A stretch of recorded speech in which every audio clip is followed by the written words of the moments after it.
everyone, it's Desiree, and I am back looking at the new and looking at the old with Scrappy Tales.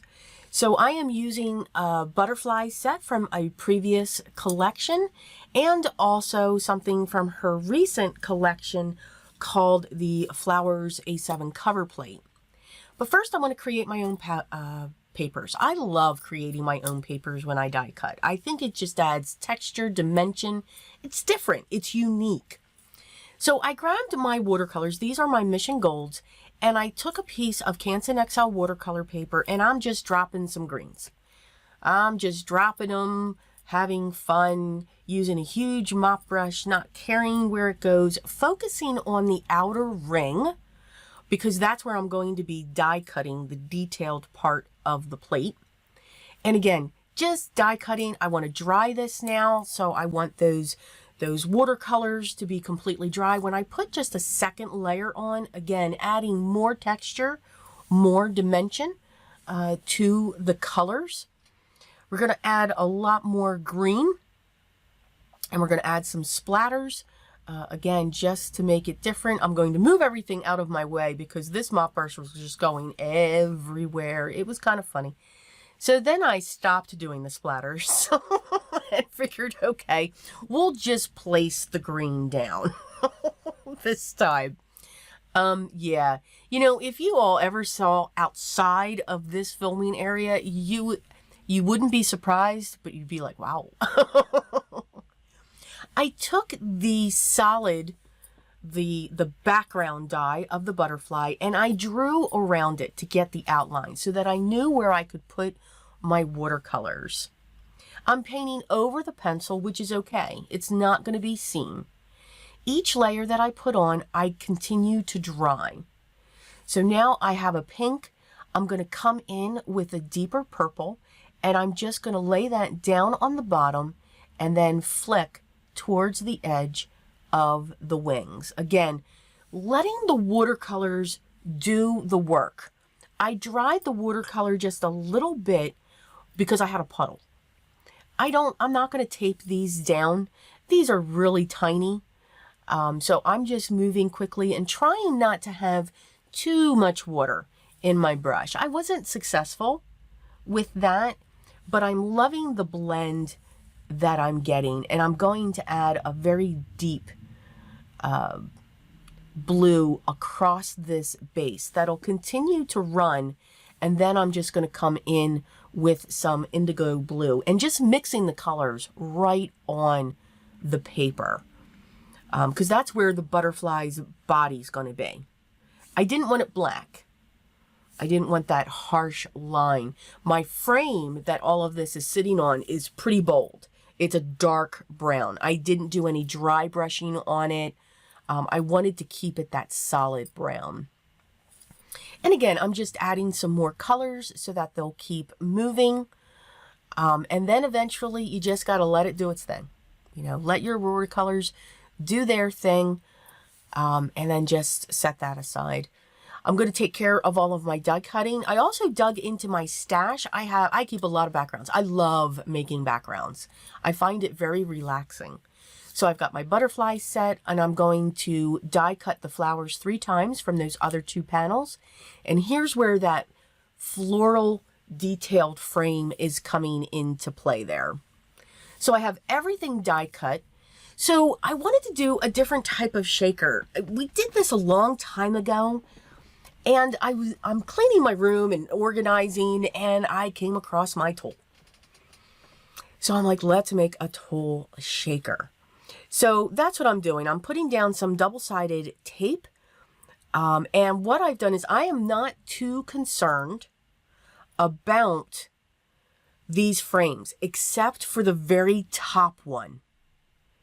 I wanted to make sure, because this is a 5x7 card.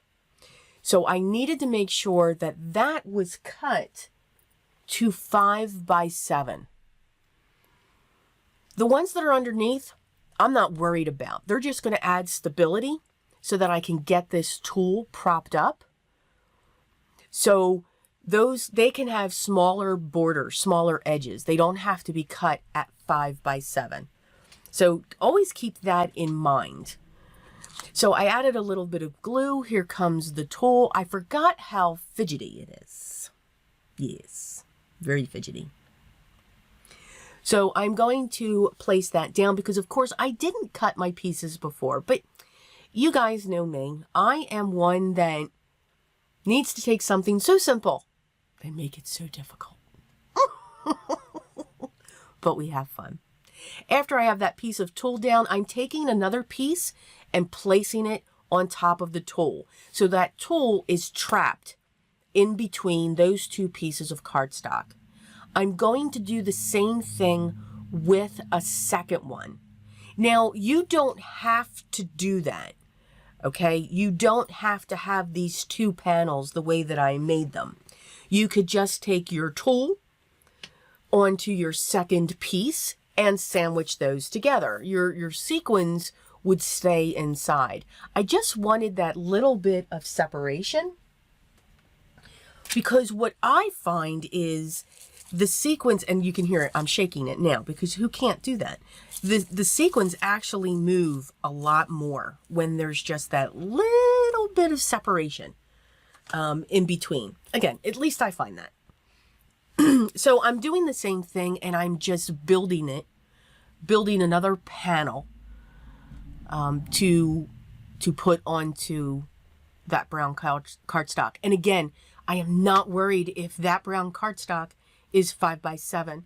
Everything is being lined up in the center, that center cut.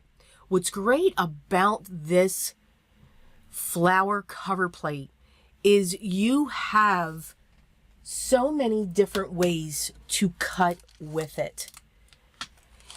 Once I have these layers together, you'll see that I'll trim it, but you can have a background for this floral die cut. You can have just the outer part cut. So you have really a lot of different ways to create this frame. This is just the first way that I'm going to be creating with this frame. This is absolutely one of, look, they're all my favorites, but this is one of my favorites. And I know when I showed the reveal, I'm all excited about the corgi.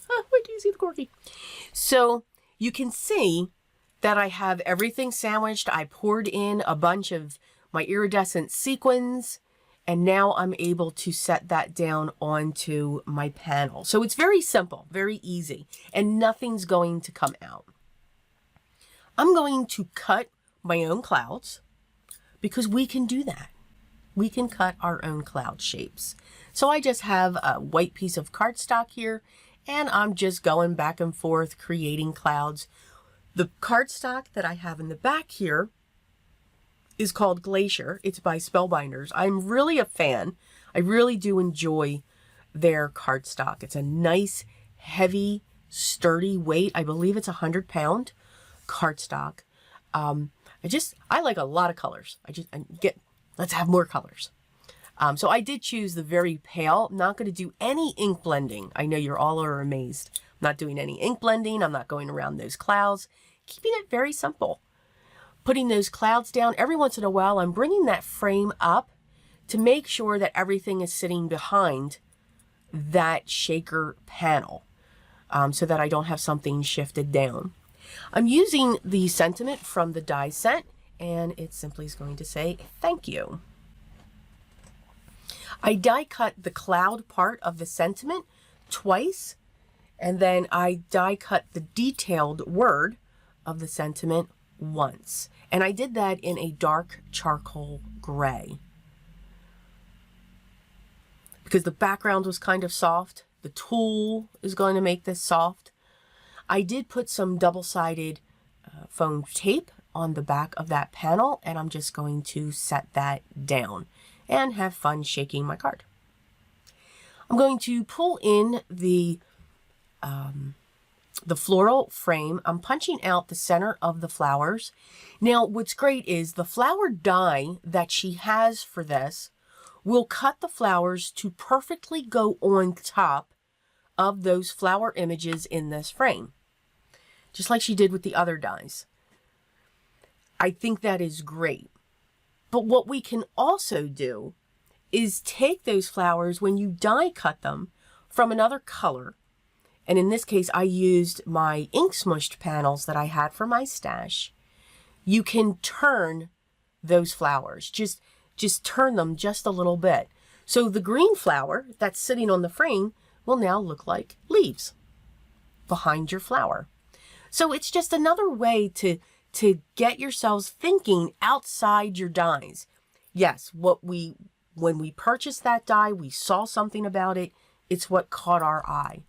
But there is always a way to stretch it, to get a different look, to get a more fuller look, so to speak, if you're looking for that. But if you want them to be exact, then you can certainly, these flowers will match up to those flowers that are on that frame. So again, it's just another way to stretch, to use it a different way. Simple, but it is still another way that we can get a different look from our die. So I'm just going around and I'm making sure I'm putting glue down onto the green and then pressing the flower down. And I'm going to do that all around the frames. I chose a coral, a purple, and a light blue.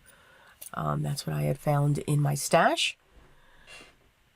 And I thought they really pop off this brown background, which is what I was looking for. I'm just going to put glue on the vellum, the layer part of the butterfly. These are 2 layered butterflies, just on the body. And then you can just see that all the detail, when you cut into, in this case, the vellum, it just curls and it just looks absolutely gorgeous. It just coils itself once you take it out of your die cutting. I'm going to put that down on the lower right hand corner because I can attach it with the butterfly on there. And that is our card. So I also added, for some reason I didn't film it, I also added some yellow Nouveau drops in the center of the flowers. So as always, I hope you enjoyed today's project. I hope I gave you some ideas with items that you may have, or maybe you have this die set, which I hope. If not, all the products that I used in this video will be linked down below, as always, if you want to check them out, along with their links to the shop and more inspiration.